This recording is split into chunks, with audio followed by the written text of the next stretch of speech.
What would you do if someone stole the seat you paid for and the airline told you to move? Nartstuur sandurit. Picture this.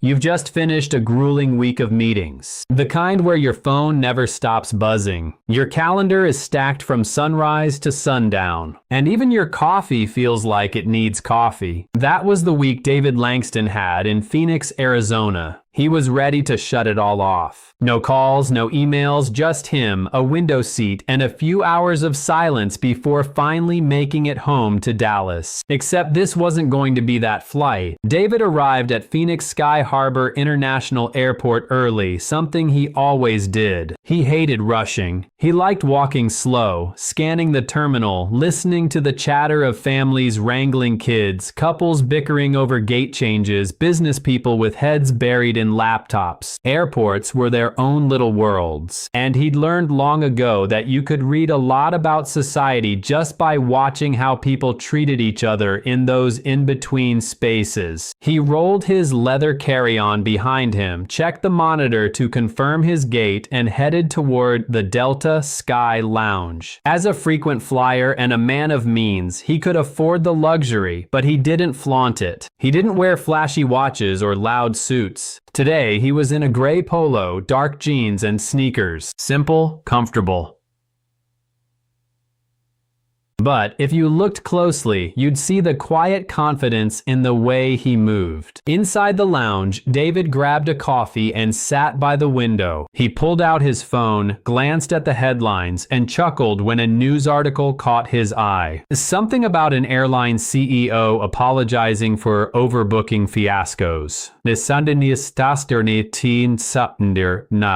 He shook his head. They never learn, he muttered under his breath. 10 minutes later, his phone buzzed with a boarding alert. He drained the last of his coffee, adjusted his jacket, and made his way toward the gate. Boarding had just started, and as usual, people were crowding the lanes even though their groups hadn't been called yet. He sighed, tightened his grip on the handle of his carry-on, and scanned the boarding area. That's when he noticed her. A woman in her mid-40s, blonde hair cut neatly to her shoulders, pearl earrings, a cream-colored blazer. She had the look of someone who was used to getting her way, confident, maybe a little too much. She was standing near the first-class line, glancing down at her phone, occasionally tapping her foot impatiently. David didn't think much of it, just another passenger eager to get on board. When his group was called, David stepped forward, handed his phone to the gate agent, and was waved through. He walked the jet bridge calmly, grateful to be minutes away from sitting down. His first-class seat 2A window was waiting. That seat wasn't just a piece of fabric to him. It represented something earned. Long hours, late nights, sacrifices. He had built his tech company from scratch, endured skepticism, fought through barriers, and now that seat was his small piece of peace. But peace, as he was about to find out, was not on the menu today. Because when David stepped onto the plane and turned toward his row, his seat 2A was already occupied, and not by accident. But before we get into that heated moment, let's sit with David for a second longer because the real storm is only beginning. David paused in the aisle, blinking once as if his eyes had played a trick on him. Row 2, window seat, his seat. But sitting there, already settled with her handbag tucked neatly against the side and a glass of sparkling water in hand, was the same woman he'd noticed at the gate. She looked up, gave him a polite half smile, and then went back to scrolling on her phone. No hesitation, no sign of realizing she was in the wrong spot. David cleared his throat. "Excuse me," he said calmly. "I think you might be in my seat. That's 2A, right?" The woman glanced at him again, her smile tightening. "I'm in 2A, she replied confidently, as though the conversation was already over. David tilted his head slightly, keeping his voice even. "I don't think so." My boarding pass says 2A. You might want to double-check yours. For a split second she hesitated, but then her posture stiffened. She held up her phone with the mobile boarding pass displayed. It says 2A right here, she announced, loud enough for the man in the aisle behind David to raise an eyebrow. David leaned closer. He didn't want to cause a scene. He studied the screen quickly, except it didn't say 2A. It clearly said 3C, middle seat, a completely different row. He took a breath. That says 3C, not 2A. The woman frowned as if she hadn't heard him correctly. Then she chuckled softly, the kind of laugh people use when they think the other person is being ridiculous. No, that's not right. I always fly in 2A. David blinked again. Always. Seats don't come assigned to people for life. They change every flight. She crossed her arms, phone still in hand. Look, maybe they made a mistake when they printed the ticket, but this is my seat. By now, a couple of first-class passengers were watching, their eyes darting between David and the woman. The air in the cabin grew heavier, like everyone was holding their breath. David kept his composure. He had learned early in life that raising his voice often worked against him, no matter how justified. Calm, deliberate words carried more weight. Ma'am, I don't want to argue with you, but the boarding pass says 3C. My ticket says 2A. I'd appreciate it if you could move so we can all get settled. Her lips pressed into a thin line. Well, maybe you should sit in 3C then. Problem solved.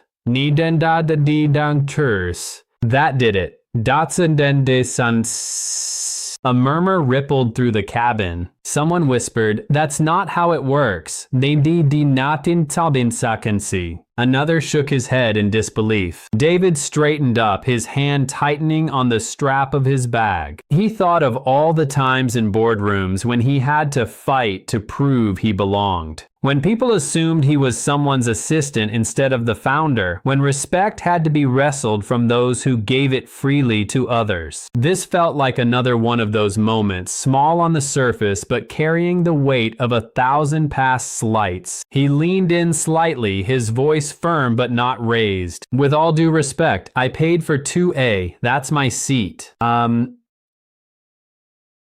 I'm not moving. Before she could answer, a flight attendant appeared, smiling too brightly, the kind of smile used to calm tense passengers. Is there a problem here? David exhaled slowly. Yes, this woman is sitting in my seat. The attendant looked between the two of them, then at the boarding passes, and for a moment David caught it. The hesitation, the flicker in her eyes, the unspoken calculation about who she believed first. But instead of resolving it quickly, the attendant's next words only made things worse, and the tension in the cabin ticked up another notch. The flight attendant, a woman in her early 30s with a name tag that read Kelly, leaned slightly toward Caroline first. Ma'am, can I see your boarding pass again? Caroline handed over her phone with a sigh as if the whole ordeal was beneath her. I already told him, she said, gesturing toward David. This is my seat. Kelly studied the pass. Her smile never faded, but there was a pause before she spoke. Okay, it looks like your seat is 3C, not 2A. David nodded, finally some clarity, but Caroline didn't budge. She tilted her head and gave Kelly a look that said, "You know I'm right, don't you?" That must be a mistake. I always sit near the front. I booked first class weeks ago.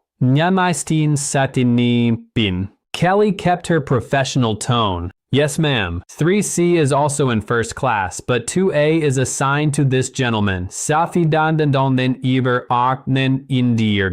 She turned toward David. Sir, can I see your boarding pass as well? David handed it over without hesitation. Kelly scanned it, then returned it to him with a polite nod. Yes, 2A is correct. Case closed. Or so it should have been. Caroline's smile vanished, replaced by a sharp edge. I don't understand. Why should I move? I'm already comfortable here. Can he just take 3C? It's not a big deal. David felt a familiar pressure building in his chest, the kind that came from years of having to justify his presence in spaces he'd worked hard to enter. He glanced at Kelly, waiting for her to set things straight. But instead of insisting Caroline move, Kelly hesitated. "Well," she began softly, "maybe, just for today, you could take 3C, sir. That way we can keep the boarding process smooth and avoid any delays. Nasser Kenderdinker Sandoger Chini mit step third." The words landed heavy. A few passengers shifted in their seats, eyes wide. Everyone knew what had just happened.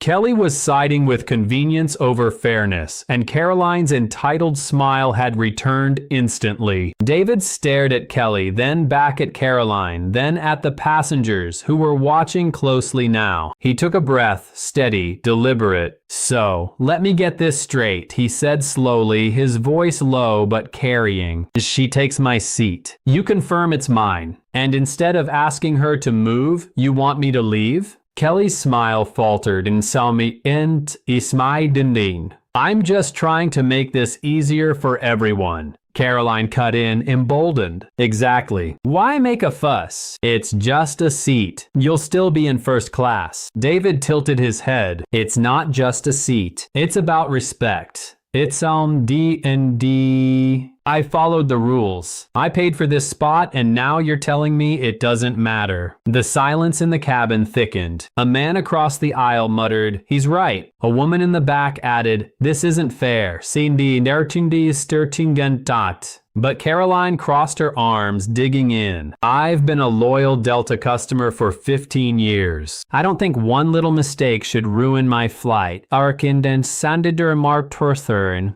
David let out a dry laugh. "Funny, I've been a loyal customer too. And on top of that, I happen to own stock in this airline, so maybe I have just as much right to expect respect." "Nothing trees nonsense, sir, Mati." That got Caroline's attention. Her eyes flickered, but she still didn't move. "Oh, please. Everyone says they're an investor these days." Kelly looked trapped, caught between trying to appease one passenger without upsetting the other, but her indecision only made things worse. More voices in the cabin joined in now, some siding with David, others whispering to their neighbors about entitled people. David's patience was thinning. He leaned forward slightly, his voice quiet but firm. The kind of tone that made people stop and listen. I'm not moving. I've dealt with this kind of thing before. Always being asked to step aside, to take the lesser option, to make it easy for everyone else while my dignity gets checked at the door. Not today, Caroline scoffed. But there was a flicker of doubt in her eyes now. She glanced at Kelly, expecting backup. Kelly opened her mouth, but before she could speak, the captain's voice boomed over the intercom, announcing final boarding and reminding everyone to take their seats quickly. The timing was perfect and terrible because the cabin wasn't settling. It was simmering. But what came next was the moment David decided this wasn't going to be just another slight he let slide. It was going to be the turning point. Kelly, still standing awkwardly in the aisle, tapped her earpiece and whispered something to another crew member at the front. Within seconds, a second attendant arrived. A tall man with neatly trimmed hair and the kind of smile that seemed more rehearsed than genuine. His name tag read Marken Siermark Barkant. "What's going on here?" he asked, lowering his voice but still loud enough for nearby passengers to hear. Kelly gestured between David and Caroline. "There's a seating mix-up. She's in 2A, but it actually belongs to him." Mark glanced at David, then at Caroline, then back at David again. His smile tightened. "Sir, if you wouldn't mind taking 3C for today, we can get this plane moving. We really don't want to delay departure." David blinked. "So, in kasinibindin sats. You're asking me to move even after checking both tickets." Mark kept his tone even. "It's just one seat back. You'll still have the same service." Caroline leaned back in 2A, her arms crossed like she had already won. "Exactly. He's making this harder than it needs to be." David's jaw flexed. He inhaled through his nose, forcing calm into his voice. "Do you hear yourself? You're both telling me to give up my seat. The seat I paid for because she refuses to move. That's not solving the problem. That's rewarding it. Nasi Mathadinad. A ripple went through the cabin again, whispers. A few passengers shook their heads. One man near the bulkhead muttered, "That's messed up." Mark raised his palm slightly. "Sir, please. We're just trying to de-escalate the situation. If you could help us out." David cut him off. "No, I'm not helping by letting someone else disrespect me. I've helped enough in my life by staying quiet when I shouldn't have." "Not today." Kelly shifted uncomfortably. "Mr. Langston, if you'll just..." David interrupted again, louder this time so the whole first-class cabin could hear. "No, you keep asking me to bend, but you haven't once asked her to take responsibility." "Why? Once?" Silence. Mark glanced at Kelly. Kelly looked at Caroline. Caroline rolled her eyes dramatically as though she were the victim of an unreasonable man making a scene. David turned slightly, addressing the passengers now. "You all see what's happening, right? She takes my seat. They confirm it's mine, but instead of asking her to move, they want me to back down. How many times has this happened? How many times do people like me get told to stay quiet, keep it smooth, don't rock the boat?" The cabin grew still. A woman 2 rows back called out, "He's right. This is ridiculous. Inder in naturnmanekt." Another added, "Give the man his seat. Mathim bevinen and presine sindin." Caroline flushed, but she didn't move. "I'm not the bad guy here," she snapped. "I booked first class like everyone else. Maybe there's a glitch in their system. David shook his head slowly. "No glitch, just entitlement." Mark exhaled, trying to keep his smile, but it was slipping. "Sir, please lower your voice." David looked him dead in the eye. "No, I've lowered my voice too many times for a long beat." No one moved. The engines hummed softly outside. Boarding announcements continued faintly from the terminal. But inside that cabin, everything hinged on what happened next. Kelly leaned toward Mark, whispering, "We need to call the captain." David heard her. He set his carry-on gently in the overhead compartment, slid his jacket off, and took a seat right into A. Caroline gasped indignant. "You can't just..." David raised a hand. "Watch me." But this wasn't just about a seat anymore. It was about what David chose to do next and how one decision would flip the entire flight on its head. The air in first class was tense. Caroline's voice pierced it like a needle. "This is unacceptable. He just sat down in my seat. Are you going to let him get away with that?" Mark's jaw tightened. He crouched slightly, speaking to David as though coaxing a child. "Sir, if you don't cooperate, we may have to involve the captain." David leaned back into his seat. His tone was calm, but there was steel in it. "Now, do what you need to do." I'm not moving." Passengers held their breath. Some shifted uncomfortably. Others leaned forward, invested in every word. Caroline, flustered, grabbed her phone as if preparing to record the entire thing. David turned his head toward her. "Go ahead, record it. Let's show everyone how this airline treats its paying customers." Caroline's eyes narrowed. "You're being aggressive." David laughed softly, not out of humor but disbelief. "Aggressive? For asking to sit in the seat I bought? That's what we call flipping the script. You take what's mine, then call me aggressive for standing my ground." Kelly looked uneasy. She whispered again to Mark. He nodded, then walked briskly toward the cockpit. David knew what was happening. They were about to escalate it further, but that didn't bother him. In fact, he welcomed it. He'd reached his breaking point long before he boarded this flight. Countless meetings where his ideas were stolen. Countless interactions where strangers assumed he couldn't possibly be the one in charge. Countless microaggressions brushed off as jokes. And now this, enough. The captain emerged moments later, tall with salt and pepper hair and an air of authority that silenced the whispers in the cabin. His name tag read, Captain Reynolds, Selbindan Statur in Stachin. He approached slowly, scanning the scene. Well, what seems to be the problem? Mark jumped in quickly. Sir, we have a seating dispute. The gentleman is refusing to take 3C. The lady insists she's in 2A. The captain's eyes flicked to David, then to Caroline, then to Kelly. He crossed his arms. Boarding passes. Both David and Caroline handed theirs over. The captain studied them carefully. Then he looked up. Seat 2A belongs to Mr. Langston. David gave a small nod. Finally, someone had spoken the obvious truth, but Caroline wasn't finished. This is ridiculous. I always sit here. He could just move one row back. Why can't he cooperate? Captain Reynolds handed the passes back, his voice firm. Because it's not his job to fix your mistake. It's yours to move. Gasps and murmurs of approval rippled through the cabin. David felt a flicker of relief, but it didn't last because Caroline leaned forward, lowering her voice as though she were confiding in the captain.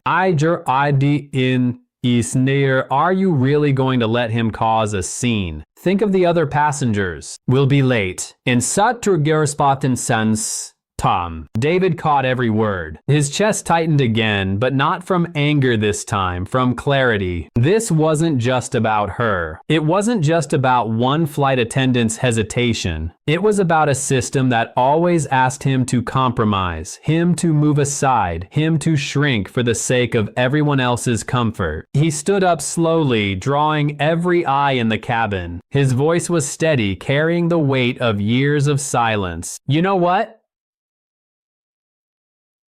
If this plane can't leave on time because people refuse to acknowledge something as simple as the truth, then it won't leave at all. Not until this is handled properly. The captain frowned. Sir, David cut in. I'm not asking. I'm telling you, you're not taking off until the people in charge of this airline address this, because I'm not just a passenger. I'm one of your investors, and I'm tired of being treated like I don't belong in spaces I've earned. The words landed heavy. Passengers whispered louder now. Phones raised, cameras recording. Caroline's face went pale. Kelly's smile had vanished completely. Even Captain Reynolds looked caught between protocol and shock. David lowered himself back into 2A, calm as ever. So go ahead, call whoever you need to call, but this flight isn't leaving until it's handled the right way. But with David drawing that line, the pressure in the cabin only built higher, and now the entire flight was caught in the crossfire. The first-class cabin buzzed now, not with idle chatter, but with a sharp energy of conflict. Phones were out, screens glowing as passengers started recording. Whatever happened here wasn't staying in the cabin. It was about to live online forever. A man across the aisle wearing a navy blazer and glasses spoke up. He's right. That's his seat. Also, not to. Why are we even debating this? A woman further back added, this wouldn't even be a conversation if the roles were reversed. Mindir Bidsin Satin. Caroline turned toward them, eyes wide. Excuse me, are you implying something about me? The woman didn't flinch. I'm saying the truth is written on that boarding pass and everyone can see it. You're the one dragging this out. Caroline's cheeks flushed. She clutched her phone tighter. This is harassment. He's making a spectacle out of nothing. David spoke, his tone even. Nothing? You're sitting in the seat I bought. You refuse to move. Then the staff asked me to give up what's mine to keep the peace. That's not nothing. That's the same pattern I've seen my whole life. His words hung heavy in the air. Some nodded, some whispered to their neighbors. Captain Reynolds shifted uncomfortably. Mr. Langston, I understand your frustration, but David raised a hand, cutting him off. With respect, Captain, don't tell me you understand. If you understood, we wouldn't be here right now. The silence that followed was sharp, only broken when a younger passenger in economy leaned forward, voice carrying from behind the curtain. Yo, give him his seat already. We're all trying to get home. Laughter and murmurs rippled through economy, but first class stayed tense. Caroline straightened her blazer and looked around, realizing she was losing sympathy fast. Kelly tried again, her voice softer now.